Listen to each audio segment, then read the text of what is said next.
Videos and written works on this chariot. I believe it is important to define some points that allow us to frame this vehicle completely in a more truthful way. The Ansaldo Model 13 medium tank is anything but a mediocre vehicle. In fact, like any engineering project, one must judge on what were the specifications to which the vehicle responded. The M13 tank was a vehicle that had been designed for use on home soil, in Italy. Therefore, in a field of use in which there are important orographic reliefs, narrow roads, few extended plains and therefore reduced wide maneuvering areas. So the specifications of the Regio Esercito required a vehicle that was able to climb easily, overcome significant orographic obstacles, juggle well on what were dirt roads that took place on the Italian hills and mountains, rather than a vehicle that had remarkable speeds and of the large widths of the hull which would have impeded its movement in Italy, as in fact happened for both the German, English and American tanks that fought the Italian campaigns successively, from the second half of 1943 to the middle of 1945. So the M13 tank was designed to be used in Italy, and from this point of view the Ansaldo engineers did an excellent job. Because if we consider what were the mobility indexes of an Ansaldo M13 tank compared to other tanks in the same historical period, we realize that this tank had, in the Italian operational field, a mobility even higher than tanks that were designed 2 or 3 years later, simply due to the fact that it was specifically designed for that area. The fact then that its main field of use was Italian North Africa completely distorts the judgment on what were the characteristics on which this vehicle relied. Comparing it with tanks that instead relied heavily on what was the speed and on what which was open space mobility, such as British cruise wagons based on the Christie's rolling train, so designed to do well in North Africa. As for the armament, when the tank was designed it had a 47mm anti-tank piece which was an excellent level weapon, one of the best present between 1939 and 1940. Definitely superior to the artillery pieces mounted on the tanks with which it had to contend in North Africa as soon as it entered the operational phase, which were essentially the British 40mm. What happens after the middle of 1942 cannot therefore be attributed to a vehicle which, when it entered the operational phase, was the best present on the North African scene, at least from the point of view of overall assessment of the vehicle. What inhibited the use of this vehicle in this operational scenario, at least in the first phase, was the fact that first of all, when it was still being set up, it entered the operational phase with a predisposition that was European and not African.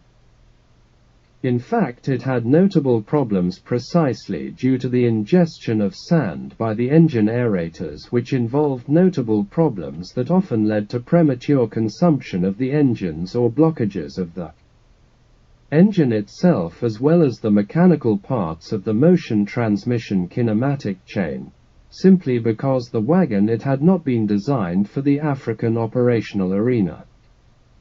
Furthermore, the tank had one notable flaw, which was not so much the fact that its hull and turret were with bolted armor, because the tanks they were faced with, apart from the Matilda, were all bolted British tanks too.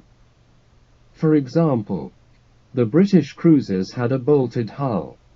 The serious problem was rather the fact that due to the autarky prevailing in Italy, the alloying elements of the steel of the armor plating had not been what they should have been. So the armor of the vehicle was fragile armor that shattered if hit by an anti-tank projectile, even if these guns were less performing than our 47mm. The other fundamental point for which at least in the first operational phase. This means did not give the desired results, was that the means was used with an operational conception that was still that of the First World War and therefore not large movement groups. Non-use of the vehicle according to the doctrines of use of the armored masses that by now the Germans had shown to be successful, the officers and non-commissioned officers, let alone the enlisted men, were not prepared for mobile warfare. If we add to this the fact that Italian logistics was forced to operate through a single route consisting of the Balbia Road and could not take advantage of trains or other supply routes, things that the British had instead, we realize that the departments could not be supplied quickly with what they needed. The Italian army was not equipped with sufficient vehicles to allow easy movements of the army itself, and above all it had to deal with the sustenance of a very considerable mass of men on foot and very low combat capabilities in a war of movement, compared to that which was the British field which, despite having armored vehicles equal to or slightly inferior to the M13, was largely motorized.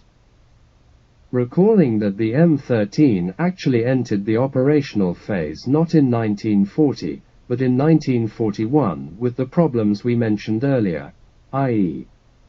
the fact that the vehicles did not have any equipped with anti-scab filters. They were still running in and they were not known how to use them en masse. So the Italian departments clashed with departments that had instead been trained in mobile warfare and knew how to move the armored masses in a way that was close to what the British had seen during the French campaign. Here then is that even a vehicle overall superior to most of the British armored vehicles did not have an important role precisely for this reason. So much so that as regards the M13 it was captured by the British mainly due to mechanical problems and the isolated use of the tanks during 1941, where instead it was possible to organize a group of M13 tanks that operated in a symbiotic way. Excellent results were obtained. Among other things, another thing that is said a lot about the M13 is not true, that it was already obsolete when I entered the operational phase. In reality this is not true. The M13 was able to fight on equal terms with the British tanks until the British began to have supplies from the United States of America, and this happens in mid-1942. When the M3 Grants arrived, which had an armament based on a 75mm and an additional cannon in the turret, but mounted on a performing vehicle of excellent quality and in quantity, and it is clear that the M13 was not able to oppose weapons equal to this vehicle. It is even worse when the M4 Sherman arrived. That even made a further qualitative leap compared to the M3.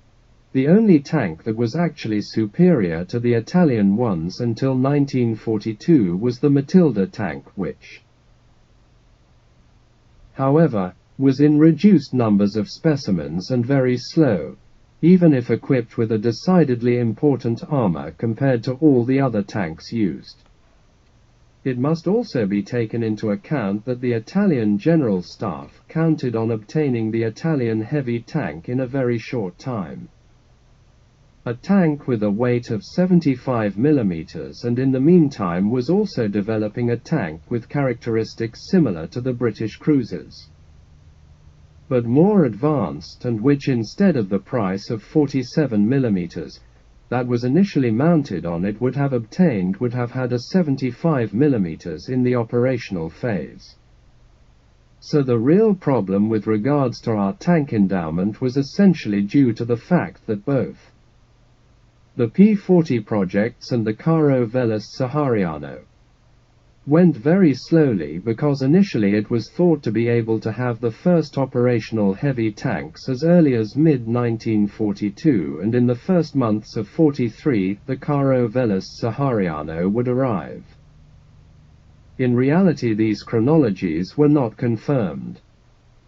So much so that the Carro Velis Sahariano was not operational in time for the end of the African War, and the P-40 even arrived in 1944 to be used. Much evil has also been said about the engine with which the M13 was equipped.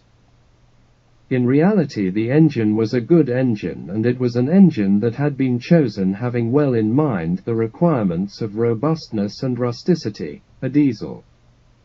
If we look at the failure rates of the M13, a vehicle that was hurriedly designed and built without benefiting from the necessary development period in any engineering work, the efficiency rates of the M13 were higher, despite the reduced Italian logistics, to the British until the mass arrival of American tanks, which had an exceptional quantity of vehicles and spare parts available compared to those which were the standard used by British armoured troops, not to mention those of the Regio Esercito.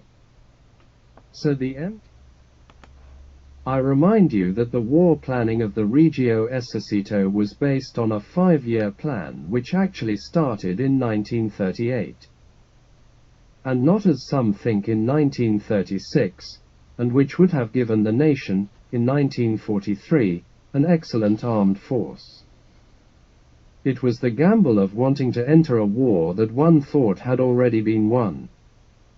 Also to maintain the prestige gained in the previous wars, that brought to light a military unpreparedness of which one was fully aware. But after all, given that the sanctions imposed by the League of Nations, strongly desired by the British leadership, first of all Anthony Eden, had choked the Italian economy in a clear way, this choice, although a gamble, was almost obligatory, if the Italy wanted in some way to aspire to play a global role and not downsize to a small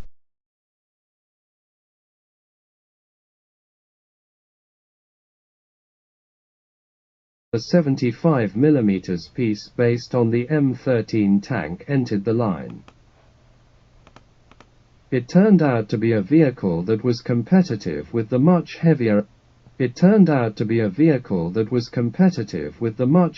American tanks, both in terms of firepower and efficiency mechanics.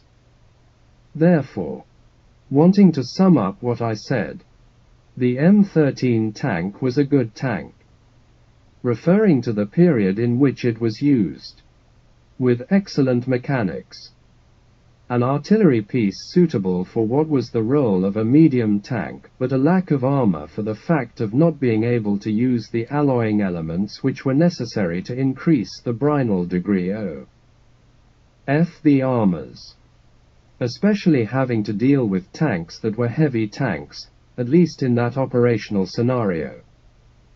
From the side instead of the knowledge of use of the armored masses in 1942. The Italian armored units had reached a level of training such as to be perfectly comparable with the best armored units of the various belligerent armies.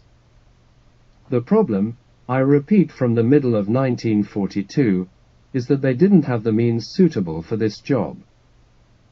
In 1943, around the armistice, i.e., in September and October, self-propelled units and tanks began to arrive which would have made the Italian armored units extremely fearsome and certainly at the level of the British, German, Soviet and American ones. But at the armistice the Regio Esercito fell apart. I remind you that the war planning of the Royal Army was based on a 5-year plan which actually started in 1938.